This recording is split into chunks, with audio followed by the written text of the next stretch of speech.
My girlfriend is getting an abortion. I think it's to hide the fact that she's cheating on me.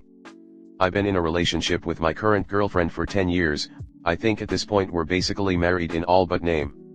We've been trying to have kids for the past few years unsuccessfully, including one attempt that ended with a stillborn child. We took a break from trying after that but resumed about 7 months ago. I'm not infertile, but do have low sperm count and a genetic disease that makes it unlikely. 2 weeks ago my girlfriend tested positive on her pregnancy test. Things have been rough between us recently, but I was so happy because I thought this was both a chance to patch up our relationship and for me to become a father. Today she told me she was going to get an abortion. Like I said, the past few months have been rough and, to be frank, I think she's cheating on me with a coworker. Ever since things got rough she's been spending a lot of time with him, including going on platonic date nights most Saturdays. I think I kind of knew all along, but we were still trying for a child so I ignored it. I think the abortion is because the kid is his and she doesn't want me to find out. She says it's because she can't deal with another stillborn, but then what were we trying for the past 7 months? She knew how important this was to me, so why an abortion? Why not just let me raise the kid if she doesn't want it? I'd be happy to do that, but no. I've been thinking of telling the coworker. I'm sure it's his and he has the right to know. I also thought of telling her parents, they've been rooting us on the whole time, but I don't know. I'm so lost. This was supposed to be a happy time in my life and I feel like everything I've been working for has been taken away from me. Any advice on how to handle this is appreciated. She has an appointment for the abortion on Friday. Comment. Be honest, which scenario sucks worse?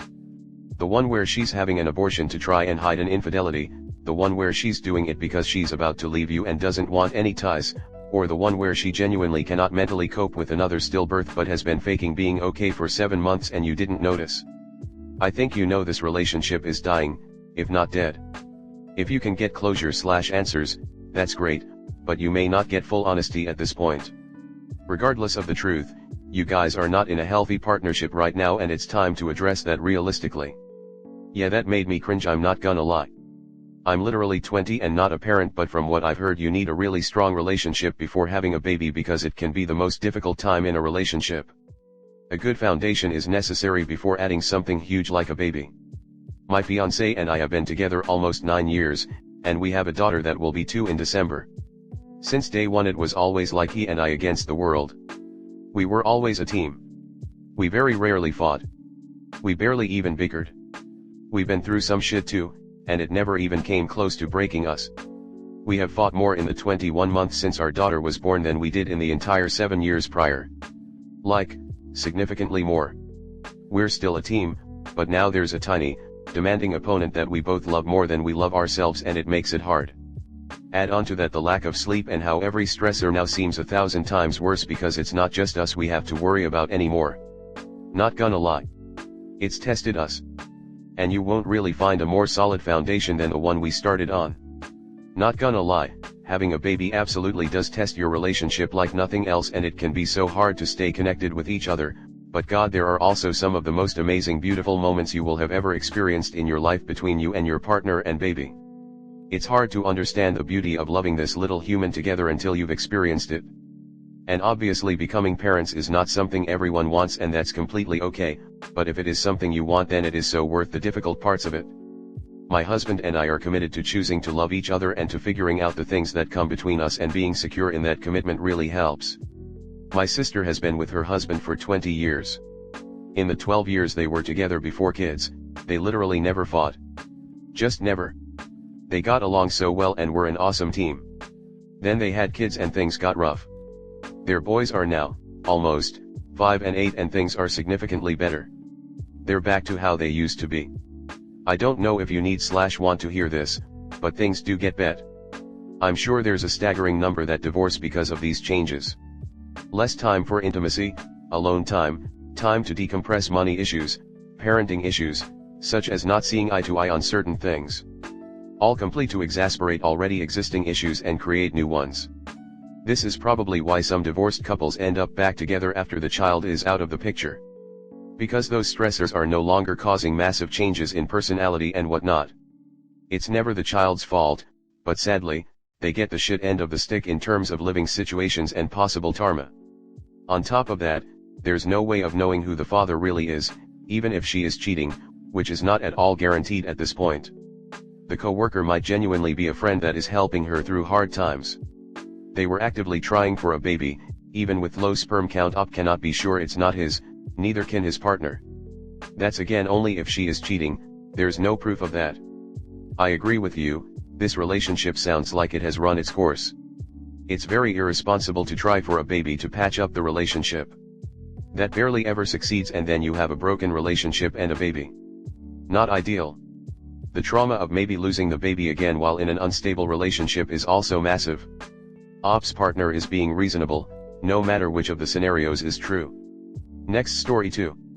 My husband is angry that I won't give him my student loan refund to help with bills. How do I have this conversation? I am a stay-at-home mom and receive $500 bi-weekly from my husband's paychecks to pay for things like our son's preschool, gas for the car, groceries, things the kids need, etc. My husband makes somewhere around $4,500 a month, but I'm not sure because he won't tell me for sure what he brings in. I am in school, and for the last 2 years I have been maxing out my student loan so that I can supplement my income, because what I get from my husband is not enough to last the month. I do not ask my husband for additional money, I do not use any of his credit cards, and I very minimally use Amazon/shop online. My husband knows that I have to supplement with my student loan refunds and will occasionally ask me if I need him to give me more money, but I always tell him no, things are tight, but I make it work. We are in the process of switching over our medical insurance to my husband's work insurance, which will cost more than what we currently pay. My husband told me yesterday that he thinks it would be a good idea to give him my student loan refund so he can use it on bills for the rest of the year until I get another check. I didn't respond to him out of shock.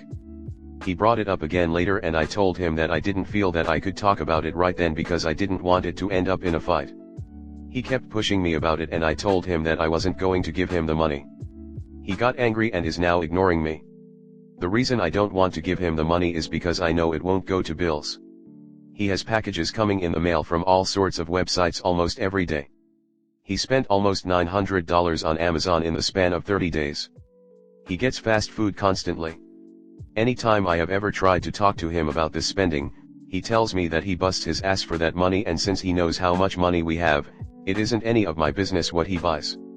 He told me if I don't give him the money, he's going to lower the amount he gives me from his paychecks. He doesn't give me access to any of the online banking, and all but one bank account is solely in his name. I also have no idea what any of our bills are. I'm not asking for financial advice. I know our marriage isn't healthy, and we have discussed divorcing recently. When we discuss divorce, he gets angry, he cuts off the direct deposits, shuts my phone off, takes the car, and more, until I tell him sorry and that I won't divorce him. I just don't think I'm wrong for saying no until he stops his excessive spending. Comment. Please look up agencies in your area that help survivors of domestic violence. You're being financially abused. Yeah, there are a lot of things that these agencies cover beyond physical assault. Financial abuse is one of the most common things that happen.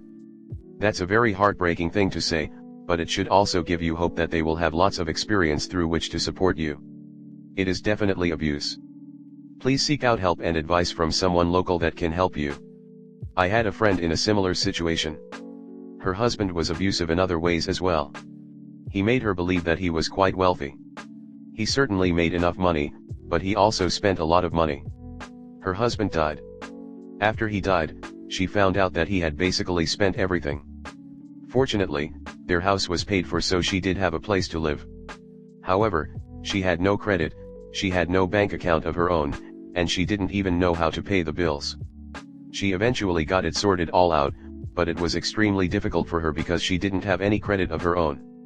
Her saving grace was that because of the cause of her husband's death, related to his military service years ago, the government paid for her to go back to finish her education so she could start a career. So your husband gets in-house maid, caretaker for his kids, sex vending machine that does not ask for anything and barely survives on no income. He spends his money how he wishes. What do you get out of this? Now he will start taking your income cause he's used to this gravy train. Where are your benefits of this marriage? God damn. With my ex, I treated her like a princess and my queen and spoiled the hell out of her. Was even willing to shoulder all the expenses for 3 to 4 years while she studied. I do not think it's a good idea to be financially dependent on him. In fact, leaving is probably not an option now because it will be difficult, right? Well, I don't see anything changing in the next few years. Imagine how difficult it would be 10 years from now when you're older and still financially dependent. Sigh. One of the typical MO of an abusive controller is isolating you from everybody else. Looks like he succeeded with that. What terrible luck getting him as a partner. I'm sorry op, I feel for you, but as an internet stranger I can't help you. You need to be strong for yourself in this struggle. You know your options better than I do. All I can suggest now is to work on creating more options so when the opportunity comes, you can win the fight and leave this abusive relationship. What conversation are you looking to have here? He's obviously not going to agree with you. He wants you struggling, he likes having freedom whilst you don't. That's not going to change no matter what you say. Focus on getting out of this. You have no idea how much he earns or how much debt he's in, which could be your debt too since you're married. You need to talk with a divorce lawyer, explain all of this and ask what can be done. Do not tell him you're looking at a divorce until the papers are ready to send, and in the meantime start squirreling cash away. At first when I started reading I was just confused on why you guys would advance to marriage with what seems so little trust. But then when you get into the meat of things, this is an abusive relationship. Of course there is no trust. Marriage is just another chain your abuser is using to violate you. The marriage puts you in a legal contract you need to break to fully be free of him. He financially controls you so you can't leave. Taking away cars, phones etc. He emotionally controls you using his mood to get you to behave how he wishes. This is all abuse. He is using multiple attacks to create an environment where you have to submit to his will.